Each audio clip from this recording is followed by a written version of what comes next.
Eran niños cuando mataron. Las caras sonrientes de las fotos escolares se convirtieron en fotos policiales de la noche a la mañana. Entraron en prisión antes de llegar a la pubertad, y algunos siguen allí, envejeciendo en jaulas construidas para hombres. Cada historia difumina la línea entre monstruo y niño. A algunos se les llamó malvados, a otros perdidos, pero juntos plantearon una pregunta que aún persigue a todos. ¿Qué edad es demasiado joven para ser condenado para siempre? Y el primero solo tenía 14 años, un chico tranquilo, fanático del béisbol, pero un secreto enterrado debajo de su cama horrorizaría a toda la nación. Joshua Phillips tenía solo 14 años, un chico tímido de Jacksonville, Florida, de voz suave, educado, el tipo de chico que los profesores describían como tranquilo, pero bueno. Le encantaban los videojuegos, el béisbol y mantenerse alejado de los problemas. Para sus vecinos, Joshua Phillips era inofensivo, incluso olvidable. Pero entonces llegó el 3 de noviembre de 1998. Una tarde normal en un barrio tranquilo, hasta que Maddie Clifton, de 8 años, desapareció. Había estado jugando fuera, botando una pelota de béisbol a solo unas casas de su hogar. Cuando no regresó para cenar, el pánico se extendió como la pólvora. En cuestión de horas, las calles se llenaron de coches de policía. Los helicópteros sobrevolaban la zona. Los vecinos registraron cada jardín, cada callejón, cada arbusto. Y allí, entre los voluntarios, estaba Joshua, sonriente, tranquilo, ayudando a repartir folletos. Incluso habló con la madre de Maddie, asegurándole que estaría atento. Pero Maddie ya se había ido, y Joshua sabía exactamente dónde estaba. Durante 7 largos días, la búsqueda continuó, por todas partes, excepto en la habitación de Joshua, porque a nadie se le ocurrió mirar debajo de su cama. Entonces, una mañana, su madre notó algo extraño, un olor, débil al principio, pero cada vez más fuerte. Pensó que tal vez fuera comida, tal vez algo derramado, pero cuando se agachó y vio una mancha oscura y húmeda en la alfombra, levantó la esquina del somier y se quedó paralizada. Debajo, envuelta en sábanas empapadas de sangre, estaba Maddie Clifton, la niña que todos habían estado buscando, escondida a pocos metros de donde Joshua dormía cada noche. La escena era incomprensible. Maddie había sido golpeada y apuñalada repetidamente. Los investigadores dijeron que sus heridas mostraban pánico y rabia. Joshua afirmó más tarde que había sido un accidente, que ella había sido golpeada con una pelota de béisbol y él se asustó. Pero los fiscales no le creyeron. Las heridas, el intento de ocultarla, las mentiras. Todo era demasiado deliberado, demasiado brutal. Cuando se conoció la noticia, toda la comunidad se quedó en estado de incredulidad. La calle de los Clifton se convirtió en un circo mediático. Cámaras, policía y multitudes mirando fijamente a una casa. Los periodistas lo llamaron el asesinato bajo la cama. Un crimen tan perturbador que hizo que la nación se replanteara de lo que era capaz un niño. En el juicio, Joshua permaneció inmóvil, sin apenas hablar. Mostró poca emoción, ni ira ni lágrimas, solo silencio. El jurado deliberó solo 2 horas antes de declararlo culpable de asesinato en primer grado. La sentencia: cadena perpetua sin posibilidad de libertad condicional. Ingresó en prisión antes de terminar la pubertad, antes de poder conducir, votar o incluso afeitarse. Y más de 25 años después, sigue allí, más viejo, más callado, viviendo la vida de un hombre dentro de un cuerpo moldeado por las paredes y el tiempo. Tras las rejas, Joshua se convirtió en un recluso modelo. Obtuvo el GED, trabajó en el mantenimiento de la prisión y, según se informa, da clases particulares a otros reclusos. Ha hablado de su arrepentimiento, diciendo que estaba asustado, era inmaduro y no comprendía la gravedad de lo que había hecho. Pero para la familia de Maddie, la disculpa llegó décadas demasiado tarde. La herida nunca se cerró. Hasta el día de hoy, su caso sigue siendo uno de los ejemplos más oscuros de delincuencia juvenil en la historia de Estados Unidos. Un niño que le quitó la vida a otro niño y perdió la suya en el proceso. Joshua Phillips entró en prisión siendo un niño. Allí envejecerá igual que creció, en un lugar construido para monstruos, no para niños. Pero Joshua no era el único, porque mientras él aprendía a sobrevivir tras las rejas, otro adolescente, más joven y más enfadado, estaba convirtiendo la prisión en su campo de batalla personal. Un chico que no ocultaba su violencia, la abrazaba. Craig Price. Mientras Joshua Phillips ocultaba su delito en silencio, Craig Price lo celebraba. Tenía solo 13 años cuando comenzó la violencia. Un chico fornido, ruidoso e impredecible de Warwick, Rhode Island. A los 14 años ya había quitado 4 vidas. Sus vecinos lo llamaban hiperactivo, problema o el payaso de la clase. Nadie sabía que detrás de las bromas y los arrebatos de ira se escondía algo que lo consumía, una rabia sin rumbo, sin control. En el verano de 1987, Craig entró en la casa de un vecino.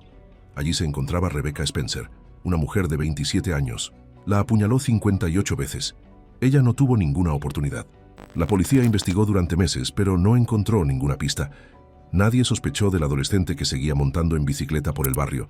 2 años más tarde, en 1989, volvió a ocurrir. Esta vez, sus víctimas fueron Joan Heaton, su hija Jennifer, de 10 años, y su hija Melissa, de 8. Craig entró en su casa por la noche, y lo que sucedió a continuación fue puro horror. Joan recibió 57 puñaladas. Sus hijas, más de 60 cada una. Utilizó cuchillos de cocina, sus propias manos, incluso objetos de la propia casa. Cuando llegaron los detectives, lo calificaron como uno de los escenarios del crimen más sangrientos de la historia de Rhode Island. ¿Quién podría hacer algo así? ¿Quién haría algo así? No esperaban que la respuesta fuera un chico de 14 años.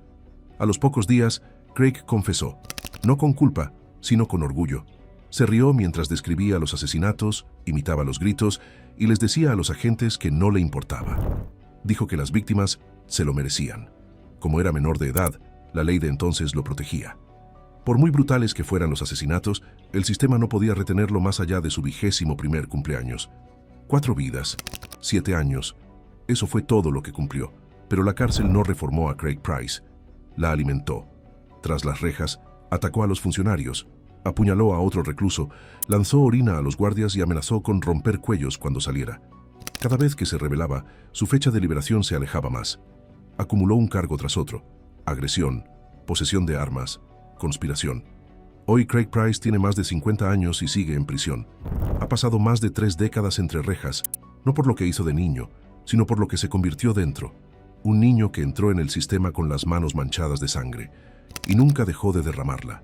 Craig Price sigue siendo uno de los reclusos más violentos de la historia de Rhode Island, un hombre que convirtió una condena corta en una jaula de por vida.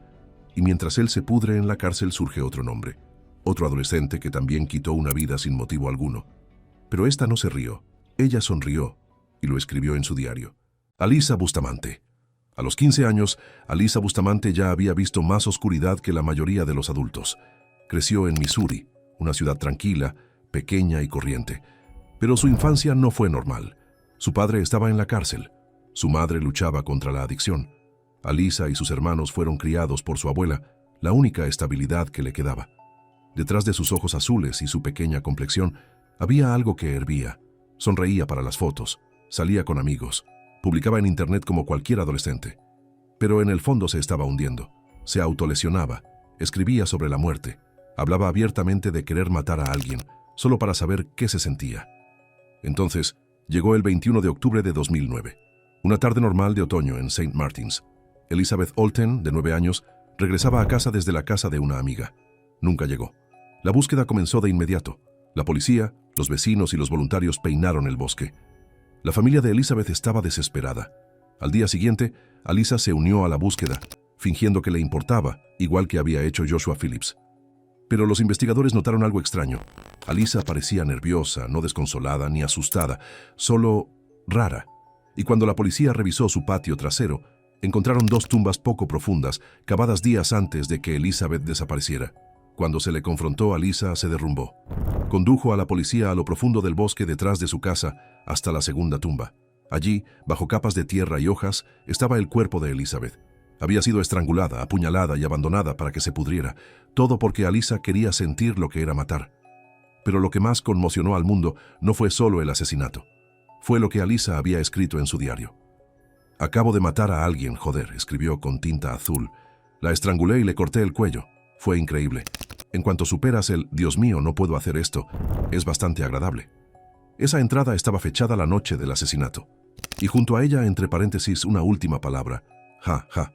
En el juicio, los fiscales leyeron su diario en voz alta. Incluso el juez tuvo dificultades para mantener la compostura. Alyssa mostró poca emoción, con los ojos vacíos mientras se revelaban los detalles.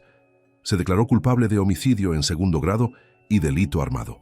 Su sentencia: cadena perpetua más 30 años, sin libertad condicional, sin segundas oportunidades.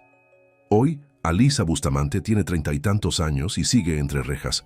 Ha hablado de depresión, remordimiento y de haber encontrado la fe. Pero para la mayoría, su diario siempre hablará más alto que sus palabras. Una adolescente que trató el asesinato como una curiosidad y convirtió su aburrimiento en la pesadilla de otra persona. Y mientras la celda de Alyssa permanece fría y silenciosa, otro nombre resuena en los pasillos de la justicia juvenil. Un chico aún más joven que mató con sus propias manos y se convirtió en el estadounidense más joven condenado a cadena perpetua. Lionel Tate tenía 12 años, apenas alcanzaba la encimera de la cocina, y sin embargo en 1999 Lionel Tate se convertiría en el estadounidense más joven condenado a cadena perpetua. Ocurrió en el condado de Broward, Florida, un tranquilo barrio residencial donde los niños montaban en patinete y jugaban a videojuegos después del colegio. Lionel vivía con su madre, una madre soltera que se esforzaba por criar a un niño inquieto. Trabajaba como empleada doméstica y una tarde estaba cuidando a la hija de una amiga, Tiffany Unick, de 6 años. Los dos niños se quedaron solos mientras ella preparaba la cena. Momentos después, se oyó un fuerte golpe. Cuando subió corriendo las escaleras, Lionel dijo que Tiffany estaba durmiendo. Pero Tiffany no estaba dormida, estaba muerta. Sus lesiones eran catastróficas: fractura de cráneo, costillas rotas, hígado lacerado. El forense dijo que sus heridas eran compatibles con una paliza brutal, no con un accidente. El pequeño cuerpo de Tiffany había sufrido 35 lesiones distintas. Lionel afirmó que había estado imitando movimientos de lucha libre profesional, del tipo que veía en la televisión, y que no tenía intención de hacerle daño. Pero los fiscales vieron algo mucho peor. Dijeron que su historia no coincidía con las pruebas. Ningún movimiento por sí solo podía causar ese nivel de daño. No se trataba de un juego, se trataba de ira. En el juicio, Lionel se sentó pequeño y callado en la sala del tribunal, con los pies apenas tocando el suelo. Fue juzgado como adulto por asesinato en primer grado. Y en 2001, con solo 12 años, fue condenado a cadena perpetua sin posibilidad de libertad condicional. La persona más joven de la historia de Estados Unidos en recibir esa sentencia. El mundo estalló en un debate. ¿Era esto justicia o crueldad? ¿Podía un niño comprender realmente lo que significaba cadena perpetua? La sentencia provocó la indignación nacional. Activistas, abogados e incluso las Naciones Unidas condenaron la sentencia. Después de 3 años tras las rejas, un tribunal de apelación anuló la condena, dictaminando que Lionel no había entendido las consecuencias de su acuerdo con la fiscalía. Fue puesto en libertad en 2004. Pero la libertad no lo cambió. Solo un año después, Lionel fue arrestado de nuevo, esta vez por robo a mano armada, luego por agresión, luego por violar la libertad condicional. Cada vez que salía de prisión, encontraba la manera de volver a entrar. A los 20 años, el chico que una vez conmocionó al sistema judicial se había convertido en un hombre que no podía escapar de él. Había pasado la mayor parte de su vida entre rejas, no por un terrible error, sino porque nunca aprendió a vivir sin violencia. Hoy en día, la historia de Lionel Tate es un trágico bucle. Un chico que mató por accidente, tal vez por ira, y luego creció repitiendo el mismo patrón que destruyó su infancia. Se convirtió en la advertencia que Estados Unidos no quería escuchar, que a veces los asesinos más jóvenes nunca salen realmente de la celda, incluso cuando se abre la puerta. Pero mientras que la historia de Lionel fue una tragedia y una juventud desperdiciada, el delito del siguiente chico cambiaría la propia ley, porque su caso obligó al Tribunal Supremo a afrontar una verdad brutal, que incluso los niños son capaces de una oscuridad inimaginable. Evan Miller tenía 14 años, un chico de un pequeño pueblo de Alabama, callado, delgado y ya destrozado por una vida que no le había dado más que dolor. Su padre le pegaba. Su madre luchaba contra la adicción. En casa, la violencia era algo normal. Cuando la mayoría de los niños aprendían a conducir, Evan Miller aprendía a sobrevivir. Pasó su infancia entre hogares de acogida y el caos, con noches llenas de gritos, neveras vacías y moretones por los que nadie le preguntaba.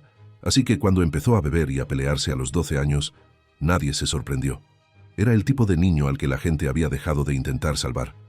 En el verano de 2003, esa ira finalmente llegó a su límite. Una noche, Evan y su amigo Colby Smith fueron a pasar el rato con un vecino de 52 años llamado Cole Cannon, un hombre que a menudo les daba cerveza y cigarrillos. Bebieron hasta que todo se volvió borroso, pero cuando Cannon se desmayó las cosas se descontrolaron. Evan y Colby decidieron robarle. Cuando Cole se despertó y se defendió, Evan perdió los estribos. Golpeó al hombre con un bate de béisbol una y otra vez hasta que la lucha terminó. Luego, para borrar lo que habían hecho, prendieron fuego a la caravana. Cuando llegaron los bomberos, el lugar había desaparecido. No quedaba nada más que humo, cenizas y un cuerpo carbonizado e irreconocible. La autopsia confirmó lo que nadie quería oír. Cole Cannon aún estaba vivo cuando se inició el incendio. Evan Miller solo tenía 14 años, un niño que había hecho algo tan horrible que el pueblo no sabía cómo procesarlo. Fue arrestado a la mañana siguiente. Los vecinos se quedaron sin palabras. Este niño pequeño y tranquilo, ahora acusado de asesinato capital. Pero la ley de Alabama no tenía en cuenta la edad. Fue juzgado como un adulto. En el juicio, Evan parecía ausente, sin emociones, sin excusas. El jurado vio a un monstruo en el cuerpo de un niño. No dudaron. Fue condenado a cadena perpetua sin posibilidad de libertad condicional, lo que significa que moriría entre rejas. A los 14 años. Pasaron los años. Evan creció en una celda. Su cuerpo cambiaba, su mente envejecía, mientras el mundo exterior olvidaba su nombre. Hasta que unos abogados se hicieron cargo de su caso, argumentando que condenar a un niño a morir en prisión era cruel e inconstitucional. Dijeron algo muy poderoso. Los niños no son solo adultos pequeños. Actúan sin pensar. Cambian y merecen la oportunidad de demostrar que pueden ser más que su peor error. Ese argumento llegó hasta el Tribunal Supremo, y en 2012 el tribunal estuvo de acuerdo. En una sentencia de 5-4 se derogó la cadena perpetua obligatoria sin libertad condicional para los menores. La decisión, Miller contra Alabama, cambió para siempre el panorama de la justicia juvenil. El nombre de Evan Miller se convirtió en ley, un caso de estudio sobre hasta qué punto puede repercutir un solo acto de violencia. En todo el país, miles de menores condenados a cadena perpetua recuperaron de repente la esperanza, una segunda oportunidad en la sentencia, tal vez incluso la libertad. Pero no Evan. A pesar de la sentencia que llevaba su nombre, sigue en prisión. Su crimen fue demasiado brutal, su pasado demasiado pesado, la misma celda, las mismas paredes, el mismo silencio. Creció entre rejas y ahora está envejeciendo allí. Un hombre que cambió la ley para los demás, pero no para sí mismo. Y sin embargo, su historia sigue siendo uno de los recordatorios más inquietantes de lo que el sistema judicial se enfrenta cada día. ¿Qué se hace cuando un niño se convierte en asesino? ¿Y qué pasa cuando ese niño se convierte en un hombre que sigue pagando por los pecados de su infancia? El fuego de Evan Miller quemó más que una caravana aquella noche. Encendió una pregunta que aún divide a Estados Unidos. Y cuando el humo de ese caso finalmente se disipó, otro niño saltó a la palestra. Un niño pelirrojo y pecoso con una sonrisa que ocultaba algo frío. Era aún más joven. Y lo que hizo, en medio de un soleado parque, horrorizaría a toda la nación. Eric Smith tenía 13 años, pelirrojo, pecoso, con gafas gruesas, el tipo de niño que parecía más el compañero de un cómic que un asesino. Pero detrás de esa tímida sonrisa se escondía algo oscuro, algo que nadie esperaba. En el verano de 1993, la pequeña ciudad de Savona, Nueva York, era el tipo de lugar donde todos se conocían. Los niños montaban en bicicleta por las tranquilas calles. Los padres saludaban desde los porches. Era un lugar seguro, hasta el 2 de agosto. Esa mañana, Derrick Robbie, de 4 años, caminaba hacia un programa de recreación de verano a solo unas cuadras de su casa. Su madre se ofreció a llevarlo en coche, pero él dijo, «No pasa nada, mamá, puedo ir solo». Ella sonrió, lo dejó ir y lo vio desaparecer por la acera. Nunca llegó al parque. Horas más tarde, su pequeño cuerpo fue encontrado en una zona boscosa cercana, magullado, estrangulado y golpeado con piedras. Su bolsa del almuerzo yacía a su lado, aún llena. El asesinato conmocionó a todo el pueblo. Los padres mantuvieron a sus hijos en casa. La policía peinó el bosque en busca de un monstruo. Pero el monstruo no era un extraño. Era otro niño, uno que vivía a solo unas calles de distancia. Eric Smith. Llevaba años sufriendo acoso escolar. Le insultaban, le empujaban y le humillaban en el colegio. La ira se acumulaba en su interior, como la presión en una tubería. Y esa mañana, cuando vio a Derrick caminando solo, estalló. Eric atrajo al chico más joven al bosque, fingiendo que quería jugar. Entonces, por razones que ni él mismo podía explicar, lo atacó. Estranguló a Derrick, le golpeó con piedras y luego utilizó un palo de formas demasiado perturbadoras como para describirlas. Cuando la policía lo interrogó, Eric no confesó de inmediato. Incluso se unió al dolor de la comunidad, recorriendo la ciudad en bicicleta y observando cómo se desarrollaba el caos. Pero días después, la culpa, o algo parecido, lo llevó de vuelta a la comisaría. Pidió hablar con alguien, y entonces les contó todo. La confesión conmocionó al mundo. Un niño de 13 años había asesinado a uno de 4, no por venganza, ni por miedo, sino por pura rabia sin sentido. Los psiquiatras Dijeron que sufría un trastorno de ira explosiva, tal vez incluso una forma de psicopatía. Pero ningún diagnóstico podía explicar la imagen de ese niño pecoso describiendo su crimen con una calma escalofriante. En 1994, Eric Smith fue declarado culpable de asesinato en segundo grado y condenado a entre 9 años y cadena perpetua. Entró en el sistema siendo un niño, con la voz quebrada y sin apenas altura suficiente para alcanzar el micrófono, y allí permaneció. Durante 28 años, creció entre rejas, aprendió a leer, a levantar pesas, a sobrevivir. Cada pocos años se presentaba ante la Junta de Libertad Condicional, más mayor pero aún pelirrojo, aún cargando con la sombra de lo que había hecho. Durante décadas se le negó la libertad. Cada vez los padres de Derrick alzaban la voz, recordando a la Junta al hijo que habían perdido, la vida que nunca llegó a desarrollarse. Finalmente, en 2021, Eric Smith obtuvo la libertad condicional. Salió de prisión a los 41 años, la misma edad que Derrick Roby nunca alcanzó. Hoy en día, vive bajo supervisión, tratando de construir una vida fuera de los muros que lo criaron. Algunos dicen que ha cambiado, otros dicen que el mal como ese nunca desaparece. Pero independientemente de si se cree en la redención o no, una cosa es segura. La historia de Eric Smith cambió la forma en que Estados Unidos ve la inocencia infantil, porque él no fue víctima de las circunstancias. Fue un recordatorio de que a veces el peligro no está fuera de la valla del parque infantil, sino que está justo a tu lado. Y mientras Eric Smith finalmente regresaba al mundo, otro niño ya estaba entrando en una sala de audiencias, aún más joven, con solo 12 años, y su crimen fue tan brutal que el sistema no sabía si llamarlo niño o asesino. Cristian Fernández. Tenía 12 años. Apenas había salido de la infancia. Tenía la cara aún redonda por la grasa infantil y la voz aún no le había cambiado. Pero detrás de esos ojos había una historia que parecía más antigua que él. Una vida construida sobre la violencia, el abandono y el dolor. Cristian Fernández nació en medio del caos. Su madre tenía solo 12 años cuando lo dio a luz, una niña criando a un niño. Su padre no estaba allí, y desde el principio, el mundo de Cristian se definió por la supervivencia. Cuando estaba en la escuela primaria ya había visto cosas que ningún niño debería ver: palizas, adicciones. Su padrastro era abusivo, y un día ese abuso se volvió mortal. En 2011, el hermanastro de Cristian, David, de 2 años, fue encontrado inconsciente con una fractura de cráneo. Más tarde murió en el hospital. Cuando la policía comenzó a hacer preguntas, la historia se convirtió en algo que nadie quería creer. No fue el padrastro quien había herido a David, había sido Cristian. Le dijo a los investigadores que había empujado al niño contra una estantería, con fuerza. Luego, en lugar de pedir ayuda, lo dejó morir. Cuando llegaron los agentes, Cristian estaba sentado en silencio en el sofá, con el rostro inexpresivo y las manitas temblorosas. Cuanto más averiguaban sobre él, más complicado se volvía todo. Había sufrido abusos, estaba traumatizado y todos los sistemas destinados a protegerlo le habían fallado. Pero eso no borraba lo que había hecho. Un bebé había muerto. Y Cristian, con solo 12 años, se enfrentaba ahora a cargos de asesinato en primer grado, como si fuera un adulto. Esa decisión, acusar a un niño tan pequeño como si fuera un adulto, desató una tormenta a nivel nacional. Los fiscales pedían cadena perpetua sin posibilidad de libertad condicional. Para ellos, la brutalidad del acto superaba la edad del niño, pero otros veían algo diferente, una víctima que se había convertido en el monstruo que lo había criado.